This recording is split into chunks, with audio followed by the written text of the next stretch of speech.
Kasus guru honorer Supriyani di Konawe Selatan, Konsel, Sulawesi Tenggara yang dituduh memukul anak polisi terus bergulir sampai ke pengadilan. Proses hukum kasus ini menuai kontroversi, mulai dari dugaan pelanggaran kode etik, hingga adanya isu permintaan uang damai. Kuasa hukum Supriyani, Andre Darmawan, menyoroti adanya dugaan kriminalisasi dalam kasus ini, yang melibatkan benturan kepentingan karena posisi pelapor sebagai anggota kepolisian. Setelah sebelumnya Camat Baito Sudarsono Mangidi kehilangan jabatan lantaran dicopot Bupati Konsel Surunudin Dangga, kini giliran 6 polisi diperiksa Propam Polda Sultra. Kabid Propam Polda Sultra Kombes Moh Sholeh saat dihubungi di Kendari, Rabu, 30 Oktober 2024, menyebut 6 polisi yang diperiksa berasal dari Polsek Baito dan Polres Konawe Selatan. Betul, pemeriksaan personel kepolisian. 3 personel Polsek, Baito, dan 3 personel Polres,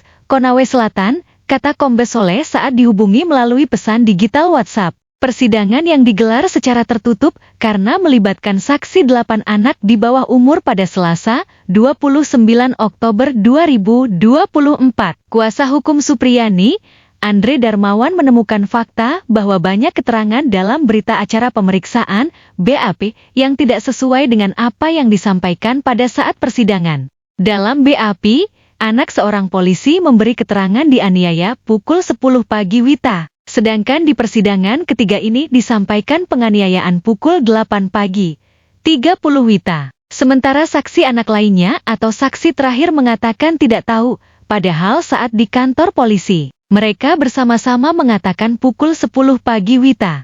Sebelumnya, kuasa hukum Supriyani juga mengungkap permintaan uang sebesar 50 juta rupiah dari Kapolsek. Konon uang puluhan juta itu untuk menghentikan penyelidikan kasus dugaan penganiayaan terhadap siswa D. Adanya dugaan permintaan uang itu disampaikan kuasa hukum Supriyani, Andre Darmawan, saat sidang eksepsi dalam perkara Supriyani di Konawe Selatan, Senin lalu di Pengadilan Negeri PNN, Andolo, bahwa penyidik menyampaikan informasi kepada Kepala Desa Wonuwaraya adanya permintaan uang sebesar 50 juta rupiah dari Kapolsek agar perkara Supriyani dihentikan, sebagaimana keterangan dari Kepala Desa Wonuwaraya dan bukti rekaman percakapan, ucap Andre. Isu terbaru yang mencuat adalah dugaan penembakan terhadap mobil dinas Camat Baito yang saat itu ditumpangi oleh Supriyani setelah mengikuti sidang. Sebagai informasi, Sudarsono memang ikut mendampingi guru Supriyani selama kasus bergulir. Ia juga menyediakan tempat tinggal untuk Supriyani guna menghindari kejadian yang tidak diinginkan selama persidangan berjalan. Pada saat bersamaan, Camat Baito, Sudarsono Mangidi tiba-tiba dimutasi. Jabatan Sudarsono digantikan oleh Ivan Ardiansyah yang diketahui menjabat sebagai Kepala Satuan Polisi Pamong Praja atau Kasatpol PP Konawe Selatan. Bupati Konawe Selatan, Surunudin Dangga mengonfirmasi soal pencopotan Camat Baito itu. Dia mengatakan, salah satu alasan pencopotan adalah karena Sudarsono dianggap tidak melaporkan perkembangan kasus guru Supriyani.